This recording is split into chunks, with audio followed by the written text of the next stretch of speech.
أما بعد فقد قال حق سبحانه وتعالى في كتابه المجيد وفرقان الحميد بسم الله الرحمن الرحيم يا أيها الذين آمنوا اتقوا الله وكونوا مع الصادقين بلندر صلوات اللهم صل على محمد وآل محمد دعائے مالکان ذکر بندگان ذکر کا وارثان ذکر کی بارگاہ میں پیش ہونا قبول فرمائے آقا ذات اس عبادت کا بہتر سے بہتر اجر عطا فرمائے آج کی اس مجلس کا انتظام و انصرام کرنے والے مجلس میں شریک مومنین و مومنات کی جتنی شرعی حاجات ہیں وہ مستجاب فرمائے شب جمعہ ہے میرے آپ سب کے ملت جعفریہ میں جتنے مرحومین ہیں میرا مالکوں کو آج کی شب شفاعت آل محمد نصیب فرمائے زیارت حسین نصیب فرمائے میرا مولا ہماری گناہ معاف کرتے ہوئے توبہ کو قبول کرتے ہوئے عزاداری کی یکم محرم سے لے کے ان الوداعی مجالس تک جو ہم نے عزاداری برپا کی ہے ان میں کوئی غلطی کوئی خطا کوئی لغزش کوئی کوتاہی ہم سے سرزد ہوئی ہو تو اپنے شان کریمی کا صدقہ وہ ہمیں معاف فرمائے ہماری عزا کو قبول فرمائے یہ سلسلہ ہماری نسلوں میں مسلسل فرمائے ہمیں آخری سانس تک بطول کا وفادار اور حسین کا عزادار بنائے رکھے آقا کے ظہور میں تاجیل فرمائے دعائیں قبول کے تک پہنچائے مل کے ممکنہ حد تک بلند صلوات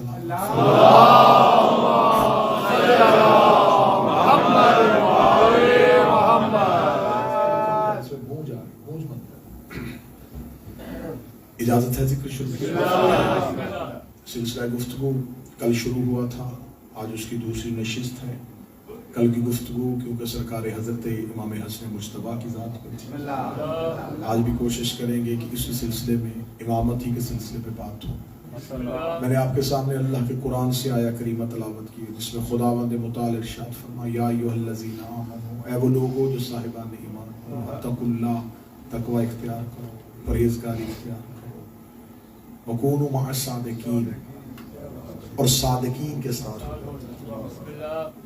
اللہ یہ مطالبہ کر رہا ہے ایمان والوں سے اللہ کافروں کو نہیں کہہ رہا مشرکین کو نہیں کہہ رہا اللہ نے مخاطب ہی ایمان والوں کو کیا اور خدا جب کسی کو مخاطب کرتا ہے تو خطاب انہی سے ہوتا ہے یہاں خدا نے کافرون کا لفظ استعمال نہیں کیا یا ایھا الذین آمنوا اے وہ لوگوں جو ایمان لے آئے ہو پہلی ڈگری پہلا درجہ تم ایمان پا چکے ہو اتقوا اللہ متقی ہو جاؤ پرہیز کرو بچو کسی بڑے گناہ سے اور جب اس سے بچ جاؤ تو پھر سچوں کے ساتھ ہو جاؤ اللہ خطاب کر رہا ہے ایمان والوں سے اس کا مطلب اللہ کی نظر میں کچھ ایسے لوگ ہیں جن کے پاس ایمان ہے لیکن وہ سچوں کے ساتھ ہیں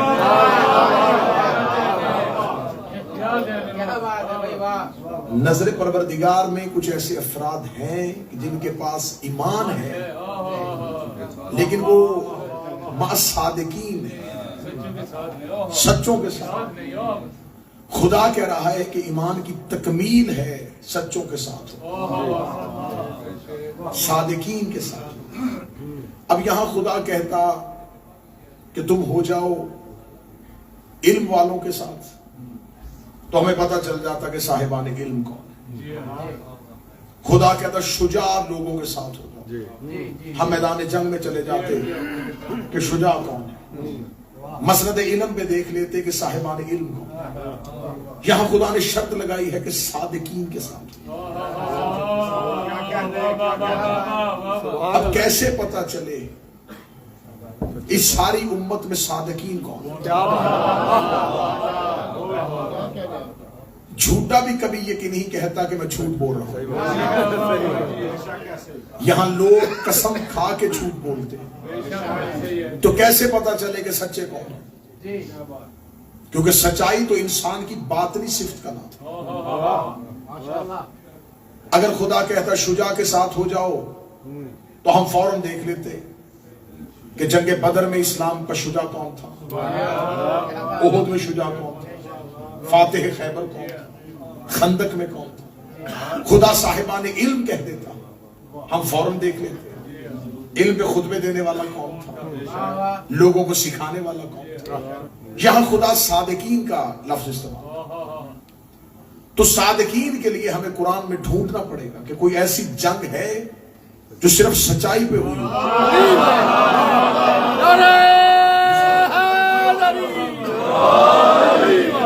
ذہین ترین مجمع۔ اسلام ایک ایسی جنگ ہے جو ہوئی ہی صداقت کی بنیاد، جو ہوئی ہی سچ اور جھوٹ کی بنیاد، جہاں کوئی تلوار نہیں تھی، کوئی نیزہ نہیں تھا، صرف سچوں نے جانا تھا۔ اس کا مطلب ہے کہ قرآن نے بتا دیا مباہلہ میں کہ صادقین، بڑی جلدی ہم نے گفتگو کا پہلا زینت ہے، تو اب کونوا مع الصادقین کے لیے ہمیں صادقین ڈھونڈنے نہیں پڑیں گے بنص قرآن جو اللہ کی طرف سے، کیونکہ میں کسی کو صادق کہوں گا تو وہ میرا صادق ہوگا، اور اللہ جس سے بناتا ہے وہ صادق ہوتا ہے، امت جس سے بنائے وہ صدیق ہوتا ہے۔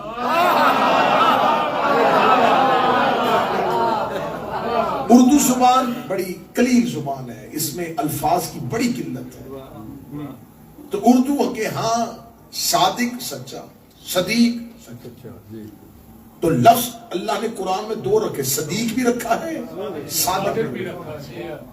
میرے نبی کو مشرکین مکہ اور کفار صدیق نہیں کہتے تھے، صادق کہتے تھے۔ صادق اور صدیق میں فرق ہے، جو سچ بولے وہ صدیق ہوتا، جو بولے وہ سچ ہو جائے۔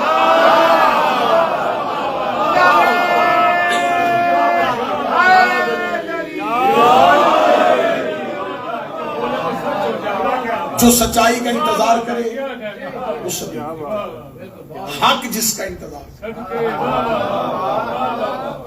یہ بولے اور میں ثابت ہو جاؤں اسے کہتے ہیں صادق۔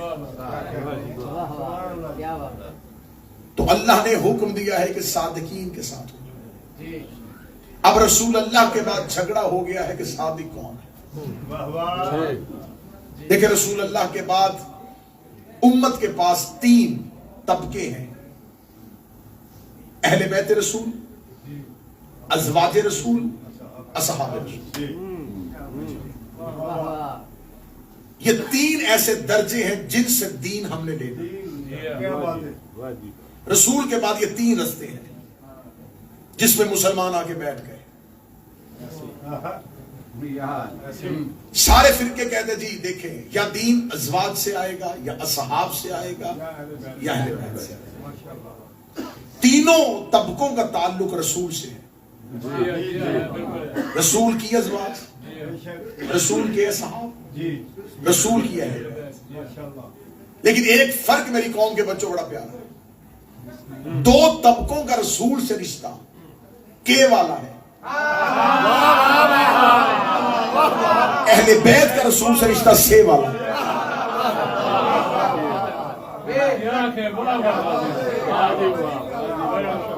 رسول کی بیوی، رسول کے ساتھ، علی کے بارے میں کہ نہیں آئے گا، یا علی انت منی، اے علی تو مجھ سے۔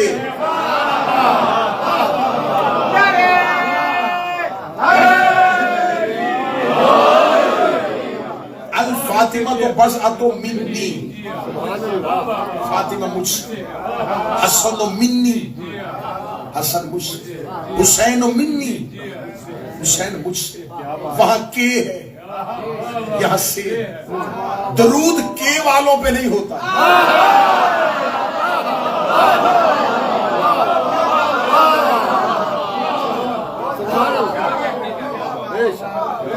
اب یہ صادقین ہے، یہ رسول سے صادقین۔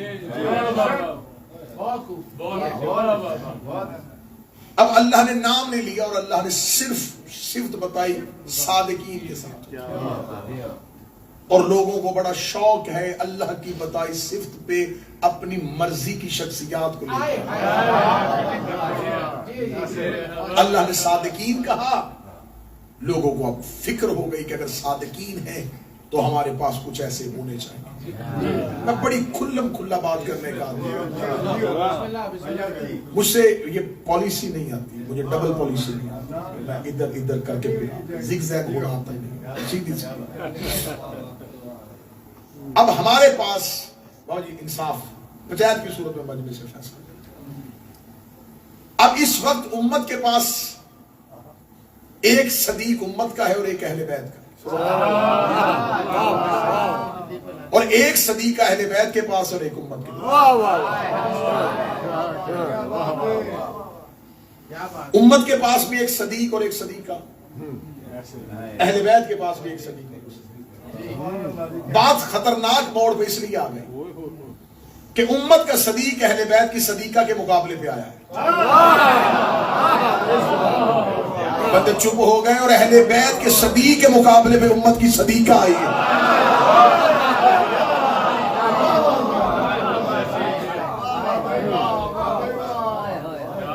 دو مناظر تاریخ کی آنکھوں نے دیکھے۔ پہلا منظر یہ کہ جب اہل بیت کی صدیقہ ہے، امت کا صدیق ہے۔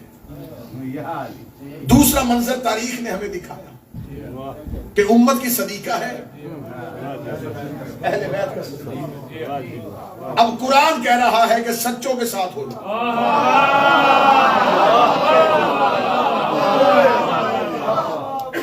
شیعہ سنی لڑائی ہمیشہ کے لیے ختم ہو جائے۔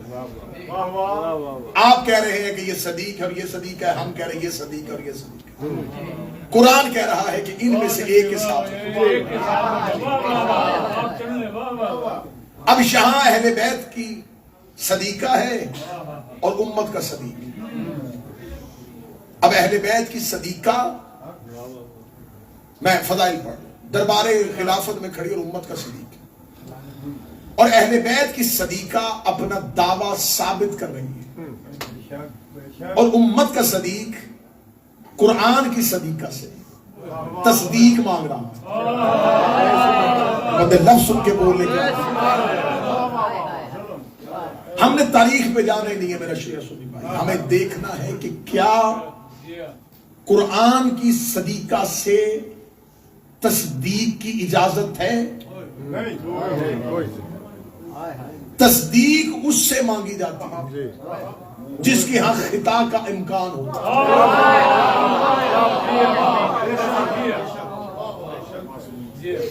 جہاں خطا کا امکان ہو تو اس سے تصدیق مانگی جا رہی ہے، لیکن جہاں اہل بیت، یہ صرف اہل بیت کی صدیقہ نہیں، اس کی صداقت پہ آیت تطہیر کی مہر لگی۔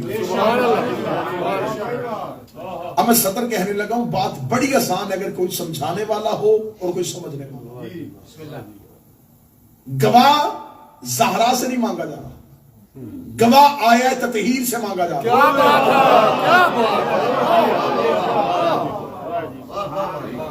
گواہ مانگنا اس بات کی دلیل ہے کہ اسے دعوے پر یقین نہیں، اور جو سامنے کھڑی ہے یہ سوال اس سے نہیں ہو رہا۔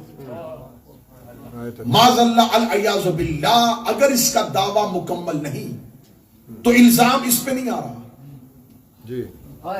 الزام آ رہا ہے قرآن، کیونکہ قرآن نے ان کی صداقت پہ مہر لگائی۔ اس کا مطلب ہے کہ ثبوت زہرا سے نہیں مانگا جا رہا، قرآن سے مانگا جا رہا، اور قرآن نبی نے گھر بیٹھ کے نہیں لکھا، یہ اللہ کا کلام جو خاموش ہو گئے، میں تو بات سرحد میں نہیں آیا۔ اس کا مطلب ہے گواہ زہرا سے نہیں مانگا جا رہا، اللہ سے مانگا جا رہا۔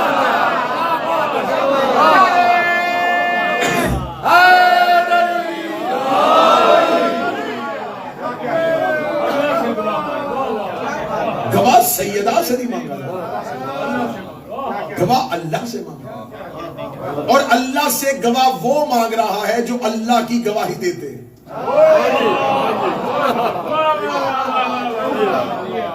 آج اسی مجمع میں کوئی شخص عیسائی آئے، انگریز آئے اور آپ کہیں جی سے کلمہ پڑھا، تو میں کیا کہوں گا؟ غسل کر کے آ، میں اسے فوراً کہوں گا ابھی پڑھ اشہد ان لا الہ الا اللہ، کہ میں گواہی دیتا ہوں کہ اللہ ہے۔ اس کا مطلب جس کی گواہی کافر کو مسلمان کر رہی ہے، اگر کوئی مسلمان اس ہی سے گواہ مانگ لے،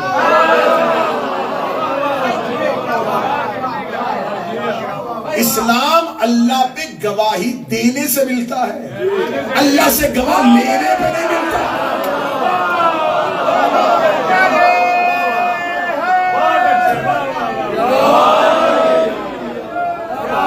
میری قوم کے بچوں کو الجھاتے ہیں، یہ جان بوجھ کے ان سوالات پہ الجھاتے ہیں، فتح جگیر تھی کہ نہیں تھی، کتنے باغ تھے، کتنی جگیر تھی، وصیت کس نے کی تھی، حدیث کیا تھی، ہم یہ ساری بحث بعد میں کریں۔ ہمارا یہ سوال ہے کہ گواہ مانگا تو یہ گواہ قرآن سے مانگا جا رہا ہے اور قرآن سے نہیں مانگا جا رہا، کیونکہ قرآن اللہ کی کتاب ہے۔ اب میں کیا کروں؟ یہاں امت کی صدیق کے مقابلے پہ قرآن کی صدیقہ کھڑی ہے اور خدا کہہ رہا ہے ہو جاؤ سچوں کے ساتھ۔ خدا نے یہ نہیں کہا کہ تم سب کے ساتھ ہو جاؤ، یہ پالیسی قرآن کی ہے ہی نہیں کہ سب کے ساتھ ہو جاؤ۔ فیصلہ میں قیامت والے دن کروں گا، میں فیصلہ کروں گا کون ٹھیک تھا کون غلط ہے۔ خدا نے کہا میں نے تمہیں صادقین دے دیے ہیں۔ اب بڑی جلدی جلدی مجھے موضوع کو آگے بڑھانا ہے۔ ایک طرف امت کا صدیق اور قرآن کی صدیق، پھر تاریخ نے دوسرا منظر دکھایا کہ قرآن کے صدیق کے مقابلے پہ امت کی صدیقہ۔ اب ہمارا سوال یہ ہے کہ اب ہمیں بتائیں کہ خدا کہہ رہا ہو جاؤ سچوں کے ساتھ، یہ خطائے اجتہادی تھی، یہ کوئی سازش تھی، اس پہ ہم بعد میں بحث کریں گے۔ پہلے ہماری بحث یہ ہے کہ جب امت کی صدیقہ اللہ کے صدیق کے مقابلے پہ آئی تو اس جنگ میں مطالبہ کیا تھا؟ جنگیں تو نظریات پہ ہوتی ہیں، مطالبے پہ ہوتی ہیں کہ کوئی کسی کو مطالبہ نہیں مانتا، ادھر بھی لا الہ پڑھنے والے ادھر بھی لا الہ پڑھنے والے، مسلمانوں کے دونوں گروہ آمنے سامنے، اور 12,000 کا لشکر کھڑا ہے علی کے مقابلے میں۔ 12,000 کا لشکر جو آیا ہے یہ سارے کا سارا بصرے سے نہیں آیا، بصرے سے تو صرف 40 لوگوں کو ساتھ لے کے وہ چلی تھی۔ یہ سارے کا سارا مجمع جو اکٹھا ہوا، کوئی یمن سے آیا ہے، کوئی کوفہ سے آیا ہے، کوئی دمشق سے آیا ہے، یہ جو جتنا 12,000 کا لشکر اکٹھا ہوا ہے، اور یہ بھی تاریخ نے ہمیں بتایا کہ 12,000 کے لشکر میں آپس میں اتحاد بھی نہیں تھا،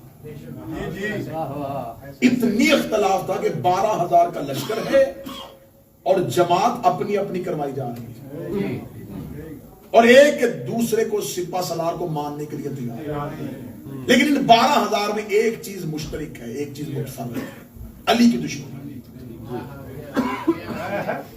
یہ 12,000 ایک چیز میں مشترک اور متفرق ہے، ایک چیز پہ اکٹھے ہیں، متفق ہیں، دشمنی اپنی، بغض علی پہ اکٹھے ہیں۔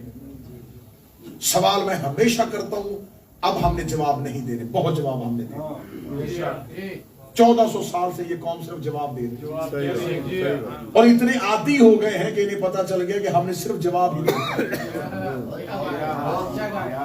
بس ہم نے یہی بتانا ہے کہ ہم روتے کیوں ہیں، ہم علی کو کیوں مانتے ہیں، ہم یہ کیوں کرتے ہیں۔ یہ دشمن کی سازش ہے کہ ان کو سوال اتنے کرو، یہ جوابات پہ اتنے الجھ جائیں کہ انہیں سوال کرنے کی مہلت ہی نہ ملے۔ آپ سوشل میڈیا پہ بیٹھتے ہیں، آپ سوشل میڈیا کے پلیٹ فارم استعمال کرتے ہیں، اب آپ کوشش کیا کریں کہ آپ جواب کی بجائے سوال پیدا کریں، آپ سوال پیدا کریں۔ میں آپ کو سوال دے رہا ہوں کہ آپ سے پوچھتے ہیں کہ نہیں آپ بتائیں کہ جنگ جمل میں آپ کیا کہیں گے، آپ نبی کی زوجہ کے بارے میں، آپ شیعوں کا عقیدہ کہ آپ ان کو کیا کہیں، یہ کہہ کے میری قوم کے بچوں کو مسئلہ سوال یہ کیجئے، اس 12,000 کے لشکر کا خرچہ کون چلا رہا؟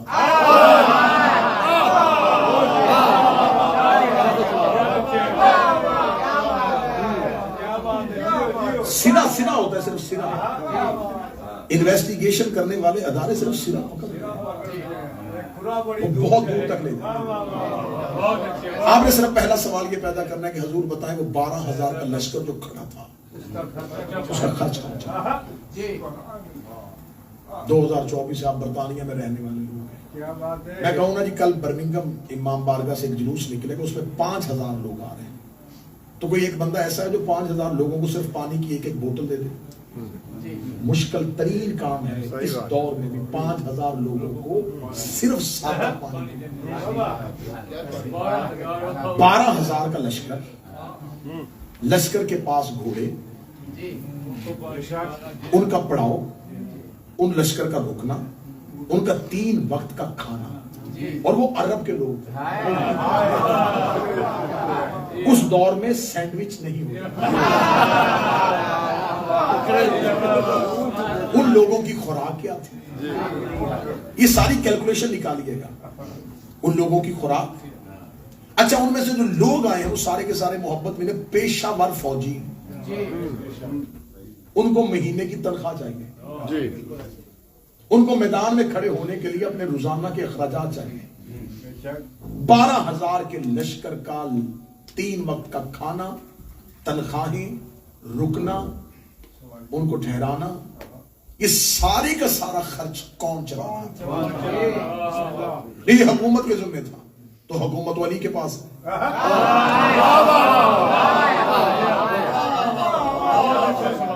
اسٹیٹ یہ خرچہ تو کر ہی نہیں، گورنمنٹ یہ خرچہ تو کر ہی نہیں، یہ خرچہ بیت المال سے تو ہو نہیں رہا، کیونکہ خلیفۃ المسلمین تو سامنے، یہ تو پرائیویٹ کمپلینٹ ہے.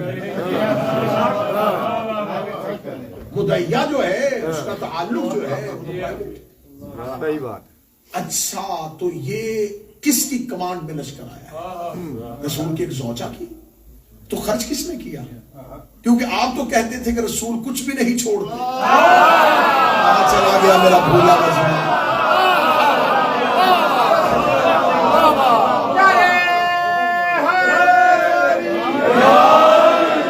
بھائی تھوڑا عرصہ پہلے تو آپ نے دربار میں ایک فیصلہ کیا،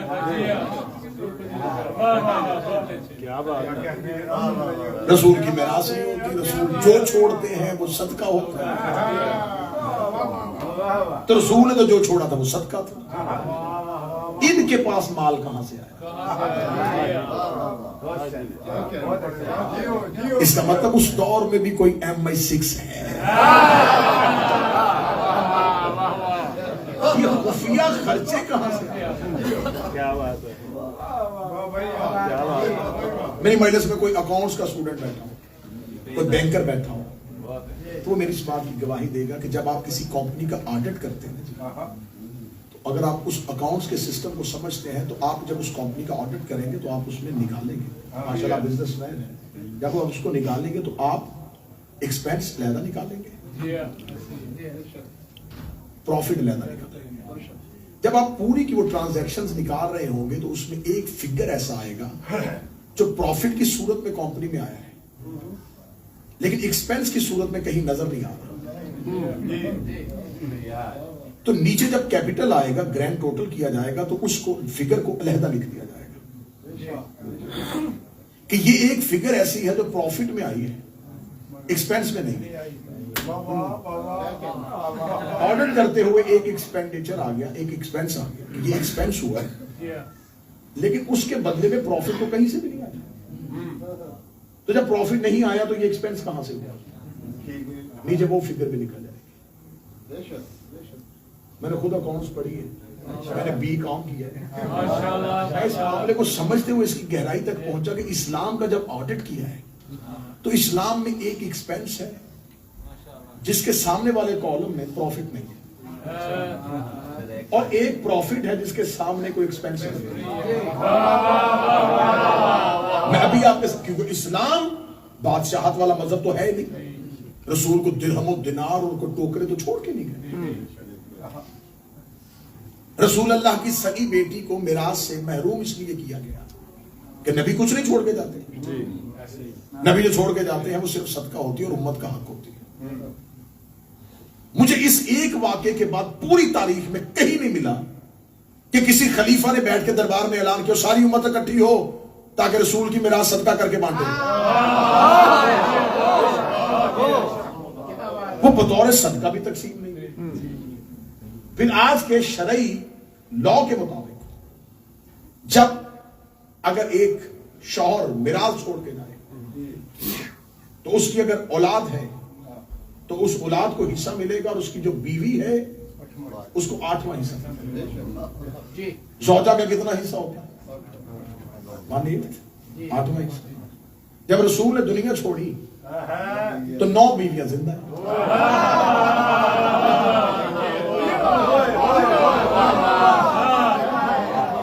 اب رسول جو چھوڑیں گے وہ آئے گا 8واں حصہ، 8 تقسیم ہوگا بائی 9، 9 میں تقسیم کرو 8واں حصہ۔ پھر جب ہم نے تاریخ سے پوچھا کہ نبی دفن کہاں ہوئے، کہتے ایک بی بی کے حجرے میں۔ یہ حجرہ کہاں سے آیا؟ یہ رسول کی میراث سے انہیں ملا تھا۔ اگر رسول کی میراث وہ حجرہ تھا تو اس حجرے میں 8واں حصہ، 8 میں سے 9واں پھر ملنا تھا، تو وہ تو پھر ایک بلس جگہ ملے گا، حجرہ تو پھر بھی نہیں ملے۔ تو جب حجرہ ملا نہیں، تو جب حجرہ ملکیت تھا نہیں، پھر حسن کو دفن ہونے سے روکا کیسے؟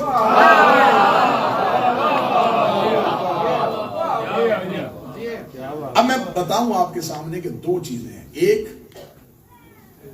پروفٹ آیا ہے اسلام کے اندر اور اس کے مقابلے میں خرچ نہیں ہے۔ ایک جگہ پہ خرچ ہے اور اس کے سامنے پروفٹ۔ اسلام یہ دیکھیں تاریخ کہیں نہ کہیں نقش چھوڑ دیتی ہے، مورخ کہیں نہ کہیں نقش چھوڑ دیتے ہیں اور وہاں سے ہی پکڑائی ہو جاتی ہے۔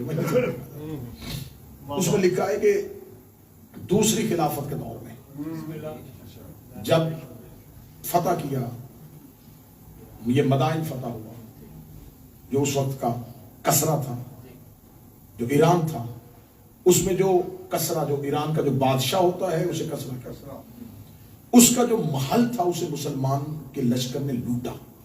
آج بھی اگر آپ زیارت کرنے کے لیے جائیں تو آپ اگر سامرا سے جائیں گے ادھر مدائن کی طرف تو آپ کو روڈ سے ایک سائڈ پہ اس کے کسرا کے محل کے آثار آج بھی ہیں۔ ایک آرچ جو ہے وہ ابھی تک وہاں پہ ہے۔ یہ وہی کسرا ہے جب رسول دنیا میں آئے تھے تو اس کے کنگرے ٹوٹے تھے اور ٹوٹ کے زمین پہ گرے تھے۔ اس کو اس دور میں بھی کہا جاتا تھا کسر ابیض۔ ابیض کہتے ہیں سفید کو، کسر کہتے ہیں محل۔ اگر اس کو آپ انگلش میں ٹرانسلیٹ کریں گے تو وائٹ ہاؤس، ہاں یہی ترجمہ۔ کسر ابیض اس دور میں ایران کے بادشاہ جو تھا اس کا محل تھا، بہت بڑا محل تھا۔ اگر آپ جا کے اس کے آثار قدیمہ دیکھیں تو ایک آرچ جو ہے نا بابا جی وہ اثرات بتا دیتی ہے یہ کتنا بڑا محل تھا۔ اس محل کو مسلمانوں کے لشکر نے اندر جا کے لوٹا۔ اب تاریخ مسلمانوں کی، اہل سنت کی تاریخ میں یہ واقعہ درج ہے کہ کسرا کے بادشاہ کے محل سے ایک صندوق برآمد ہوا جو مسلمانوں کے لشکر کے ہاتھ آیا، جس کے اندر ایرانی سونا تھا۔ مسلمانوں کا لشکر لوٹ کے مدینے لے آئے۔ مدینے آ کے اب اسے الفروق میں شبلی نعمانی نے ملا، سب سے آسانی سے ملنے والی اردو کتاب الفروق۔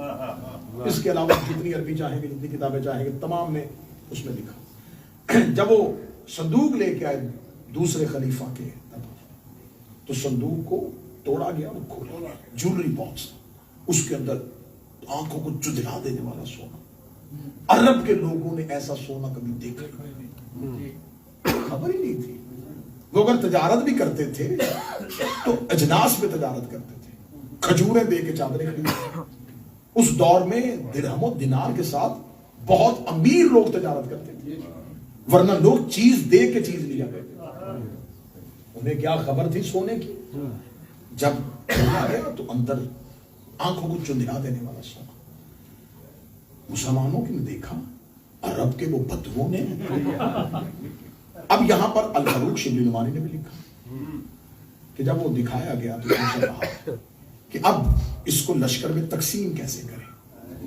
اب میں بالکل وہ لفظ پڑھنے لگا ہوں تاکہ اس ویڈیو کیمرے کے بعد اگر کوئی کتاب پڑھے تو یہ نہ کہے کہ دی کتاب میں یہ لفظ تھا اور یہ نہیں تھا.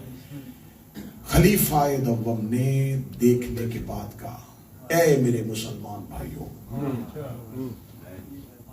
ہم تو سادہ زندگی بسر کرنے والے لوگ، ہمیں کیا خبر کہ اس کی کیا قیمت ہے. میں اس کو تقسیم کرنے سے اس لیے ڈر رہا ہوں کہیں عدل سے میرا ہاتھ چھوٹ نہ جائے.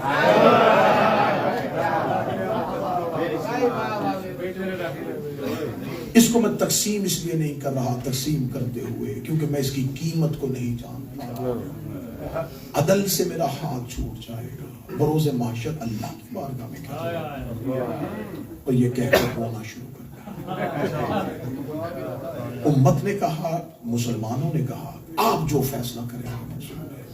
کہنے گے با خدا پھر تو میں یہی فیصلہ کرتا ہوں، بہتر یہ ہے یہ رسول کی اس زوجہ کو دے دیا جائے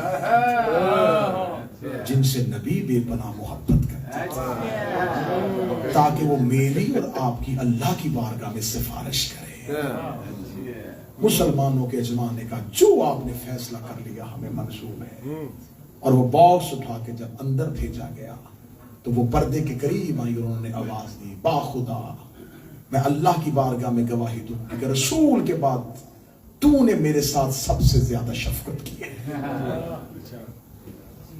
اب اسلام کی تاریخ میں یہ مال آیا ہے، اخراجات نظر نہیں آیا.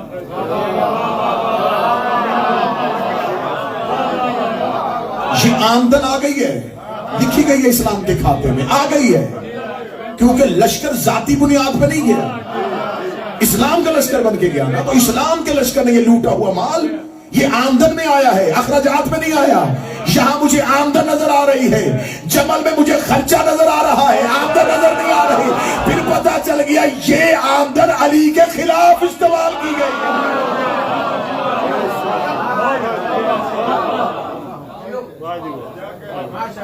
اب یہاں قرآن کا صدیق ہے اور امت کی صدیق ہے. فیصلہ مسلمانوں نے کرنا ہے. کیا بات کہ خدا کہہ رہا ہے کہ کونوا مع الصادقین، سچوں کے ساتھ. ایک طرف اہل بیت کے صدیق اور اہل بیت کی صدیق، ایک طرف امت کے صدیق اور امت کی صدیق. بات یہاں تک رہتی تو ہم خاموش رہتے ہیں. بات چلتی چلتی جب خلافت سے ملوکیت میں بدلی تو کلم کھلا کاذبین کو امت نے صادقین کہنا شروع کر دیا. امام حسن دربار شام میں کھڑے اور معاویہ بن ابو سفیان نے کہا اے حسن، یہ جملے امام حسن کے ہیں، میرے نہیں، جملے امام کے ہیں. معاویہ نے کہا حسن انا خیر منک، اے حسن میں تم سے بہتر ہوں. امام حسن مسکرا کے کہتے میں تو تمہیں یہ بھی نہیں کہہ سکتا کہ میں تم سے بہتر ہوں، کیونکہ ہمیشہ برابری برابر والوں میں ہوتی ہے.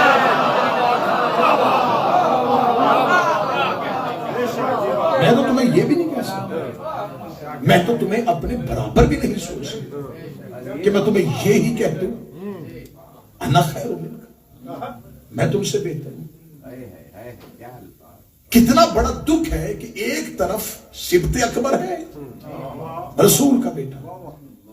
میں زندگی میں نہ تقابل پڑھوں، مجھے کوئی کہے کہ تقابل پڑھو. بھائی بھائی کہنے کے نعرے لگانے والوں، ویڈیو کیمرے کی موجودگی میں یہ پیغام پوری دنیا تک نشر ہوگا. بھائی بھائی کا نعرہ تو بہت دور کی بات ہے. میں حسن کا تقابل بھی نہ پڑھوں آپ کیا کیسے. میں تاریخ کی پوری ذمہ داری کے ساتھ ممبر سے جملہ کہنے لگا ہوں، وہ حسن جو رمضان کے درمیان میں جمعہ کے دن دو نمازوں کے درمیان بھی زمین پر اترنے کے لیے زہرا کا مسلح ڈھونڈے، جو آئے بھی رمضان کے وسط میں یعنی 15 رمضان، آئے بھی جمعہ کے دن افضل ترین دن میں، آئے بھی دو نمازوں کے درمیان، اور زمین پر پہلا قدم بھی فاطمہ کے مسلح پہ آئے. جو رمضان کے وسط میں دو نمازوں کے درمیان زہرا کے مسلح پہ اترے، میں اس کا تقابل اس کے ساتھ پڑھوں جس کی ولدیت میں 4 لوگوں میں جھگڑا ہوتا ہے.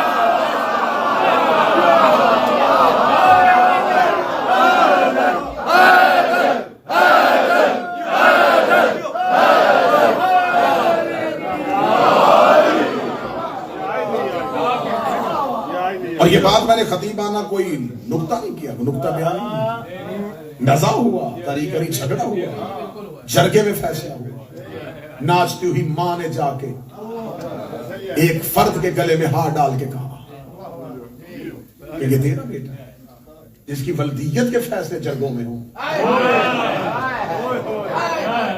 اس کا تقابل پڑھوں میں بطول کے بیٹے کے ساتھ۔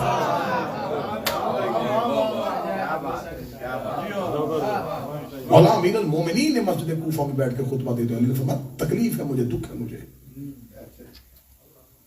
کہ لوگ یہ سوچ رہے ہیں کہ ہم علی کے ساتھ رہیں یا لشکر مافیا میں جائیں۔ علی فرماتے امت نے علی کو اتنا کم کر دیا کہ میرا تقابل ابو سفیان کے بیٹے کے ساتھ کرا۔ کہاں شجرہ طیبہ، کہاں شجرہ خبیثہ، کہاں اللہ کے لعنت شدہ لوگ اور کہاں اللہ کے صلوات شدہ لوگ۔ آج ان لوگوں کو بھانجے بننے کا زیادہ شوق ہے۔ میں پوری ذمہ داری کے ساتھ یہ لفظ کہا، اپنی کتابیں پڑھو۔ حضور پڑھے لکھے سنی علماء نے اسے آن ہی نہیں کیا۔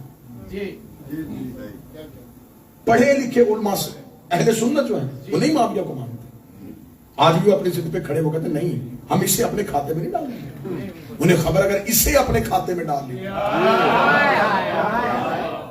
تو پھر تو پورا نظام ختم کر لیں گے، کیونکہ جو کچھ اس نے کیا ہے اسے ہم کسی صورت میں ڈیفینڈ کر ہی نہیں سکتے، اس کا دفاع کر ہی نہیں سکتے۔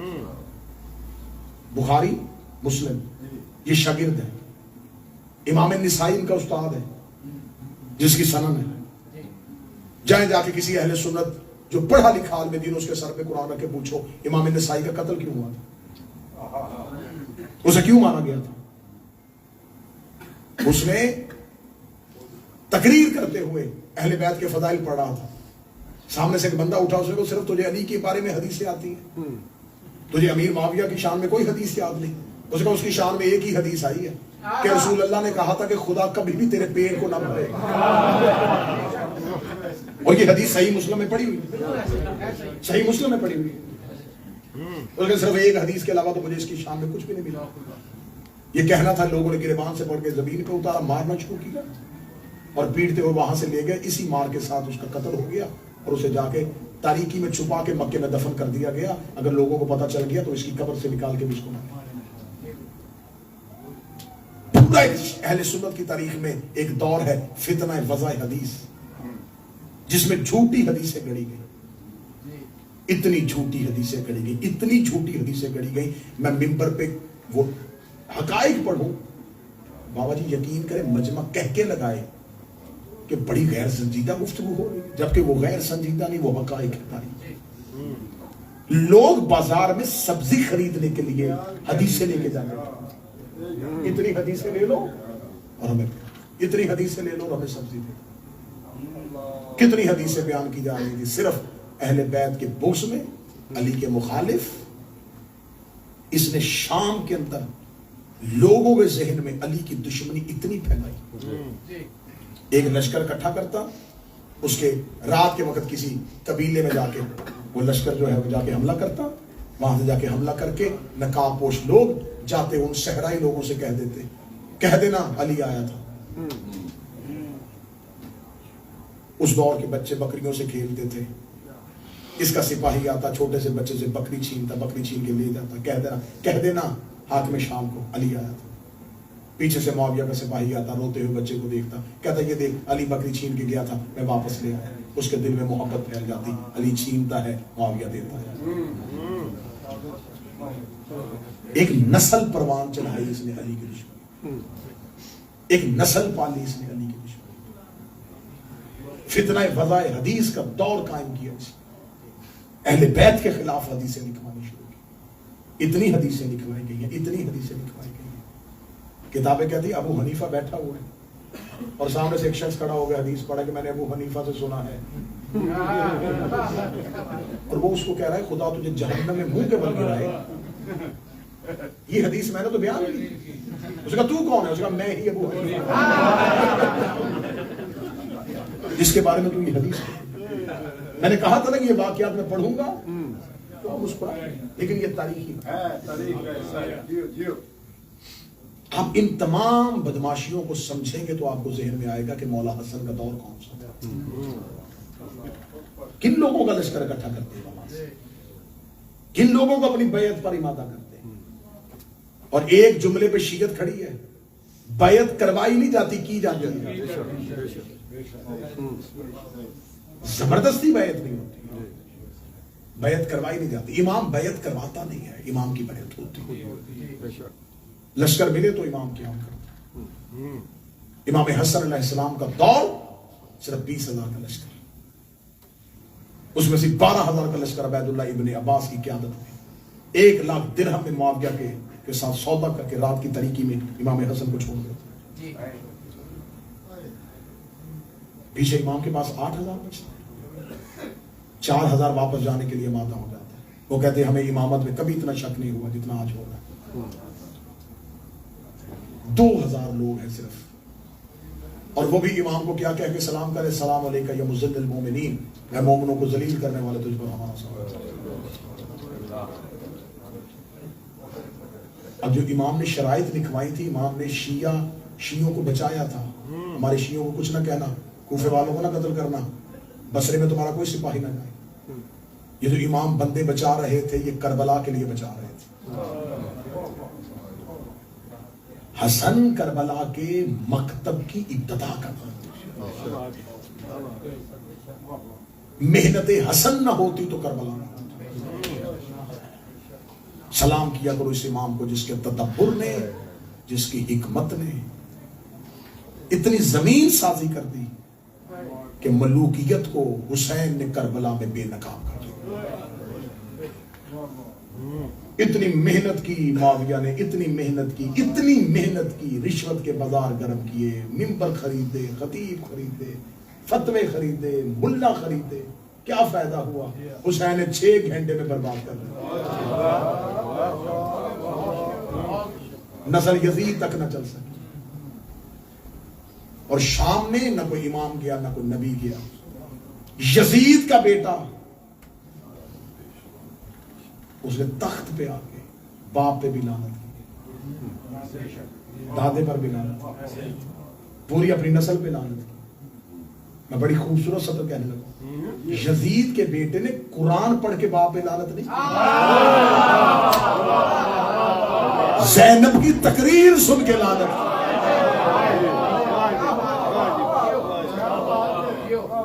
وہ تاریخ پڑھ کے باپ پہ لعنت نہیں کر رہا،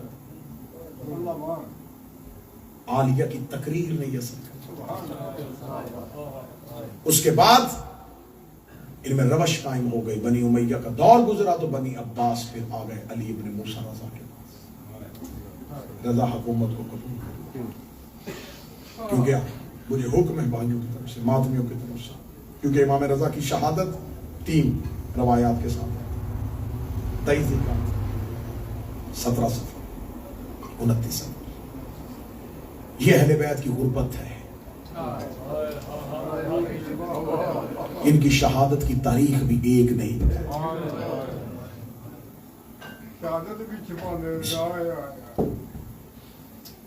اس کی مظلومیت میں، حسین کی مظلومیت میں ایک مماثلت ہے، وہ بھی بے وطن ہو کے مارا، یہ بھی بے وطن ہو کے.